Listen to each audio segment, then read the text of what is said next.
ভোরের আলো যখন নদীর উপরে নরম করে পড়ে, তখন এই শহরটা জেগে ওঠে। এই শহরের গল্প ইট পাথরের নয়, নদী, মানুষ এবং স্বপ্নের এই শহর। স্বাগতম ডেমরা স্টপ কোয়ার্টার।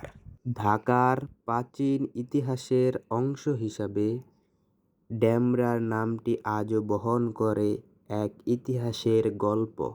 ডেমরা একসময় ছিল পুরনো শান্তিসীমা ঘেরা এক শান্ত এলাকা।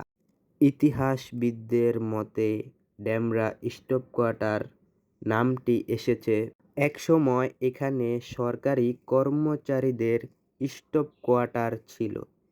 এখান থেকে নাম এসেছে ডেমরা স্টপ কোয়ার্টার। প্রাচীনকালে ডেমরা অঞ্চলটি ছিল বুড়িগঙ্গা ও শীতলক্ষ্যা নদীর মাঝামাঝি।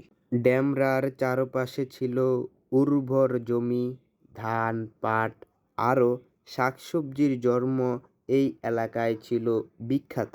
ব্রিটিশ আমলে ডেমরা ছিল নারায়ণগঞ্জ জেলার অন্তর্গত একটি থানা। পরবর্তীকালে ঢাকার শহর যখন সম্প্রসারিত হতে থাকে, তখন ডেমরা ধীরে ধীরে শহরের অংশে পরিণত হতে থাকে। বর্তমানে এটি ঢাকার দক্ষিণ সিটি কর্পোরেশনের অন্তর্ভুক্ত একটি গুরুত্বপূর্ণ অঞ্চল। আজকের ডেমরা আর সেই আগের গ্রাম নেই। এখানে গড়ে উঠেছে শিল্প এলাকা, রাসায়নিক ও কারখানা এবং আবাসিক প্রকল্প।